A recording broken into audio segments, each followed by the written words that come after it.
എന്നാണോ പോയി കാണിക്കുന്നത്? പശുവിന്റെ മുറിവും വല്ലായ്മയും കണ്ടപ്പോൾ ഞാൻ വിചാരിച്ചു അതിനേതോ ഏനക്കേടാണെന്ന്. ഇപ്പോഴല്ലേ കാര്യം മനസ്സിലായത്. അച്ഛാ കണ്ടില്ലായിരുന്നോ, നമ്മുടെ ജോബിക്ക് 1 കോടിയുടെ ഫ്ലാറ്റാ കിട്ടിയേക്കുന്നത്. ഞാനും ഒരു കൈ നോക്കുന്നു വിചാരിക്കുക. അതെ, നീയൊക്കെ എന്ത് കാണിച്ചാലും ഇവിടെ വരെ പോകുമെന്ന് എനിക്കറിയാം. ചെമ്മീൻ ചാടിയാൽ മുട്ടോളം, അല്ലെങ്കിൽ ചട്ടിയിൽ.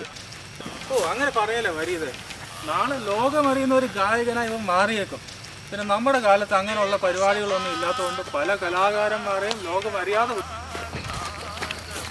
നമ്മുടെ കാലത്ത് കുട്ടികളൊക്കെ എന്തൊരു അടുക്കോ ഒതുക്കമായിരുന്നു. ഇപ്പൊ കണ്ടില്ലേമാരെല്ലാം സ്വന്തം മുഖം ടി വിയിൽ കാണാൻ വേണ്ടി അതെന്തൊക്കെയാ കാട്ടിക്കൂട്ടുന്നത്. ഇക്ക അത് അന്തക്കാലം. ഇപ്പൊ ഫീൽഡിലൊക്കെ പിടിച്ച് നിൽക്കണമെങ്കിലേ കുറച്ച് സംഗീതം പെർഫോമൻസ് ഒക്കെ വേണം. എടാ, ആരൊക്കെ എന്തൊക്കെ പറഞ്ഞാലും അതിനൊത്ത് നമ്മുടെ വിശ്വാസി പിള്ളേർ തുള്ളമോ? എൻ്റെ അച്ഛ, നിങ്ങളൊന്ന് പറ, നമ്മുടെ കഴിവുകൾ എവിടെ പോയി കാണിക്കും? അതിനല്ലേ നമ്മുടെ ചാനൽ പവർ വിഷൻ ഉള്ളത്. അത് ശരിയാ.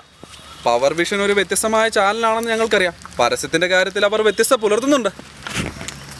അത് പിന്നെ ഒരു ചാനലൊക്കെ ആകുമ്പോൾ അതിൻ്റെതായ ചെലവുകളൊക്കെ കാണും വൈകി. അതാ പറയുന്നത്, പരസ്യം മാത്രം പോരാ, മനുഷ്യർക്ക് പിടിക്കുന്ന പരിപാടിയിൽ വെള്ളം വേണ്ട. അതില് ചാനൽ മാത്രം പോരാ ഹാജിയാര്, ഉള്ളിൽ കുറച്ച് കലാബോധവും കൂടെ വേണേ. അതുകൊണ്ടാ ജോബി വേറെ ചാനലിൽ പോയി പാടിയത്. സഹോദരന്മാരെ,